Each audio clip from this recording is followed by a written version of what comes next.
Hey there riders, Moto Journo Kris here. Today I thought I'd have a little bit of a talk around the Street Glide ST.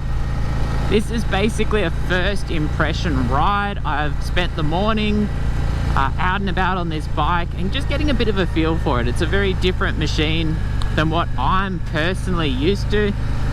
I'm not hugely into, personally, the enormous touring machines. So those, 350, 400 kilo touring machines, which this definitely falls pretty squarely into. And particularly compared to the Sportster S and the Lowrider S, it's a very, very different machine. Straight up 360 kilos. It's a hefty machine. It does have the Milwaukee-Eight 117 engine in it. 160 newton meters or so of torque, 103 horsepower I think it might be. Really performance laden V-twin, and it's of course the traditional V-twin from Harley as well. Has tall gears in this bike from what I've seen so far. 3,500 RPM in third gear. You're sitting at about 80 kilometers, 90 kilometers an hour, and that's about where that torque peaks as well, which makes it very, very usable. It does seem to get a little bit flatter up top. However, I like the usability of that mid-range. It's got a very clunky gearbox, and I did find down around town, rolling off the throttle, I was having some issues where it was just quite a rough transition off the throttle. That may just be a familiarity thing of getting used to the bike and how it responds to that kind of throttle action. Whether I should have been in maybe a higher gear, it does pull quite nicely from down low. It's a nice and smooth power plant. It's possible that's just a rider issue. As I said, first ride, so sometimes it's just a matter of working out what the bike prefers rather than just trying to stamp what you as a rider are used to doing over the bike roughshod. That doesn't always work. Obviously as well, for V-twins, they tend to be a little bit more aggressive on the engine braking. They've got more engine braking, and so as a result of that, it's not particularly surprising that in that situation where it's a rougher transition onto the engine braking, it's quite noticeable, particularly because the bike itself is so smooth as far as the overall throttling elsewhere. I don't know if you can tell now, but I haven't been able to access the rear shocks as far as that adjustability. Apparently, I think I read that they're hand adjustable, but the bike is too harsh at the rear for me. Overall comfort is pretty good. However, lots of very frequent bumps do really get the rear and the bike as a whole out of shape. And then the bigger bumps, they get quite harsh as well. I don't think that'd be an issue for say 2 hours on the bike, but I think the more touring styled machine does mean that you would want to be spending significantly longer on a bike like this. It's a one-up tourer, and as a result of that, I think that discomfort from the suspension being a little bit too rough for me as it is with these settings does build up over time, and I'd say after 4 or 6 hours it's going to be irritating. The seat itself, nice and comfortable I should say. Good support sitting on it, but also the sculpted seat and the back area of that seat offers a lot of support for my lower back as well, so I kind of push back against that, which I do like. I'm longer legs, shorter torso, which I don't think suits this bike quite so much. I feel like I'm a little bit slumped in the upper body, which is actually causing a little bit of back pain. I'm just finding it I just think from just slouching that little bit too much, because it's quite an upright seating position.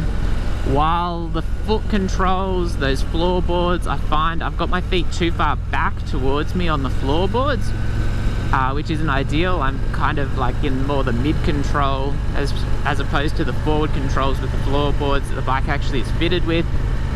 And I do notice that my shin touches that air intake on the right side when I'm trying to brake and when I'm trying to move my feet forward for that. Very clunky gearbox, and I do have to be a little bit more mindful that I'm actually getting those gear changes Even though I've got like I think a size 45 boot or so I don't have small feet, I wouldn't say, by any stretch of the imagination. However, I still need to be quite careful as far as getting to those foot controls. Handling, I do like the handling. It requires a little bit of input, that's for sure. It is very much about getting the arcs of your corner right. I'm certainly not squaring off the corners on this. It's got a fairly easy handling characteristic to it, a fairly relaxed handling characteristic to it. I'm not sure what the lean angle limits are quite yet. I have been wussing out and not pushing it too hard through the corners, because obviously while I did notice those floorboards actually fold up quite a way, which is going to give you a little bit more clearance, at the end of the day I don't want to push too hard on the first ride, because this is, again, you know, those initial impressions, and some of these corners as well are a little bit less forgiving. That being said, I gotta be honest, I'm riding this bike mainly at like 80 to 110 kilometers an hour, maybe 120. It feels very at home there, which is certainly a lot slower, or a little bit slower than how I would have ridden, you know, the other Harleys I've ridden recently, and quite a lot of other less touring and more sports bikes. But it feels very natural, and I guess certainly on these kind of open country-ish style roads where this bike is very much at home, it does that exceptionally well, and I'm very happy with the performance there, apart from that rear suspension particularly being a little bit too rough for me to really give it high points as far as a touring machine, because again, touring machines these days, I think the expectation with the technology we've got these days, including electronic suspension, is very, very high. And while this is no doubt a heavy bike, I think providing good comfort is important. Now, to be fair, maybe it's just not adjusted for my weight. I'm a bit of a lightweight, about 70 kilos, plus gear, plus camera gear, which does add a little bit more on, but I'm probably a bit outside the intended range of the bike, and I would have liked to, I feel like, maybe take some preloader off and see whether that gives the suspension a little bit more room to play, but perhaps I might need it to add a little bit more preload. It's one of those things that's, you know, worth testing. Huge batwing fairing on the front, which of course is fork mounted. The bike is exceptionally stable with that fitted. It does make the front end a little bit heavy at very, very low speeds, but again, quite predictable. It's not like falling to side or anything like that.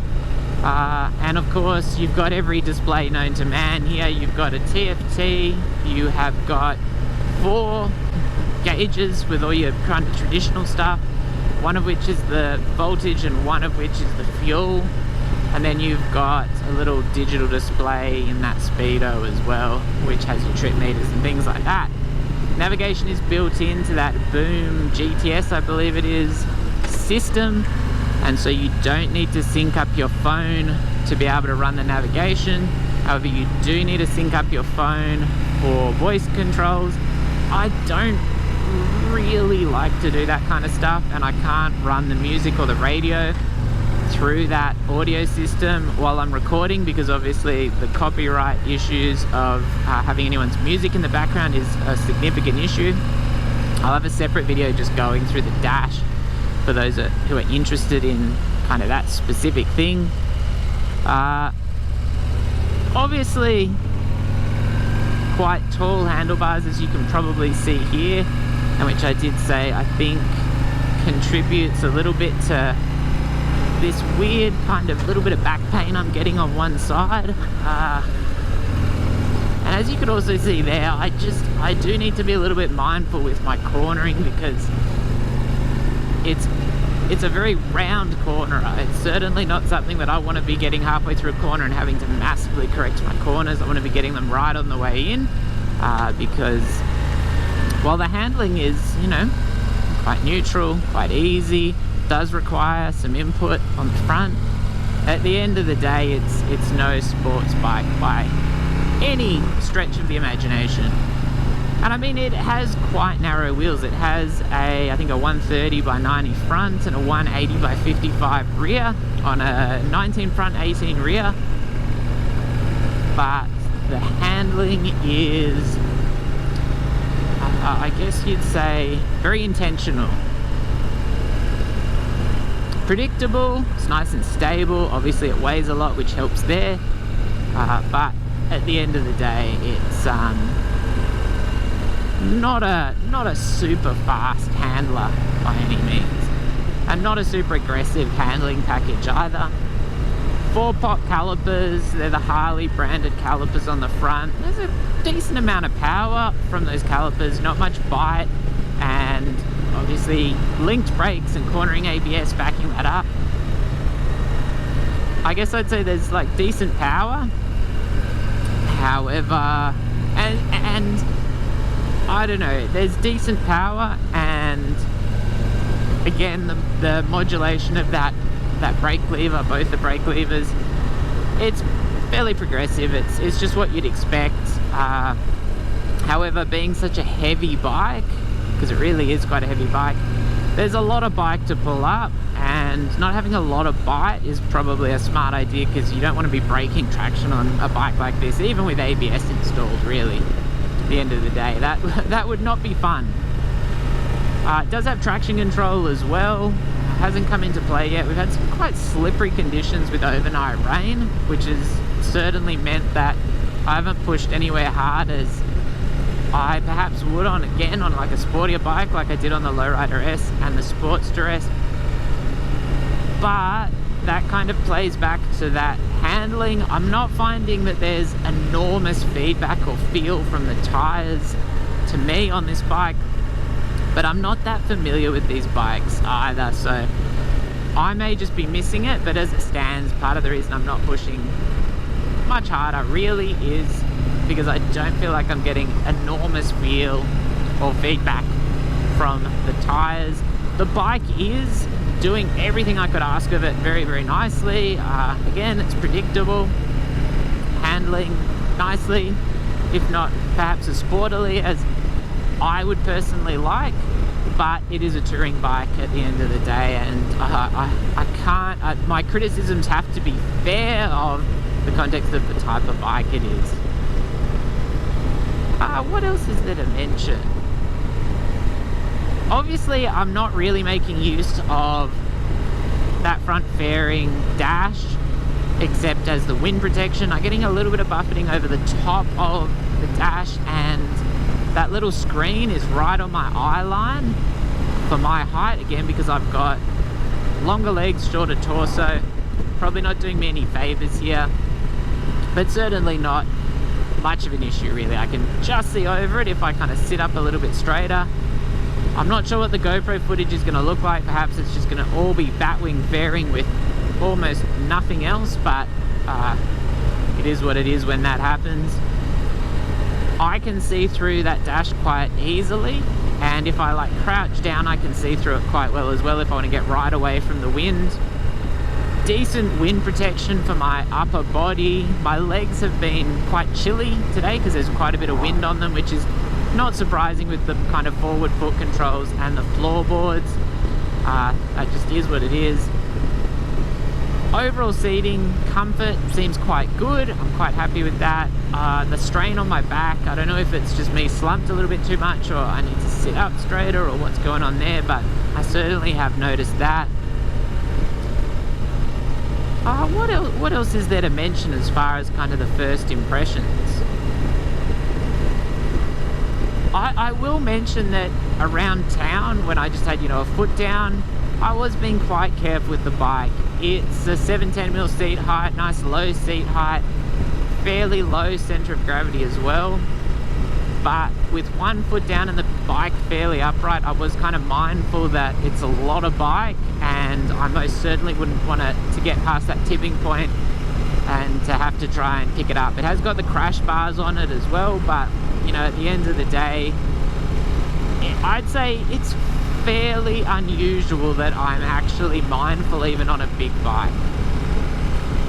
And I'd say I don't test that many of these big bikes, but when I do, I normally, except in some very limited circumstances, like if you're doing a U-turn in gravel or something like that, which I did that on this, no issues. I did have both feet down, was like on a little bit off the side of the road, and I just turned around in like the dirty gravel. The bike did that quite well. The turning circle was actually impressive, I will say, but certainly a both feet down thing, and there's no way I'd be trying to move this bike by hand without power. When I parked and took some photos off the side of the road, and I looked at it and I went, do I want to try and roll this thing around in the grass? And I just went, nah, it's difficult in the garage.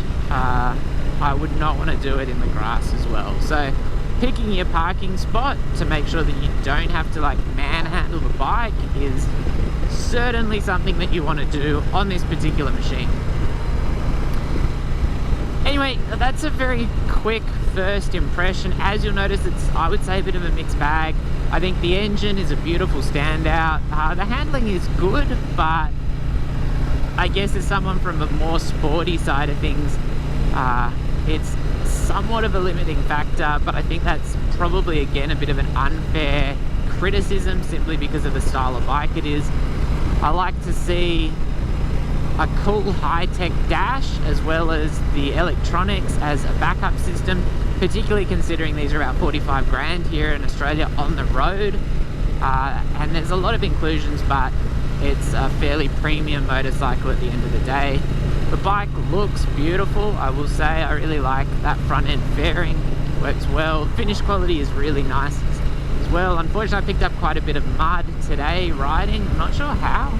I don't feel like I've ridden through those kind of conditions, but there you go. And yeah, it's an interesting machine.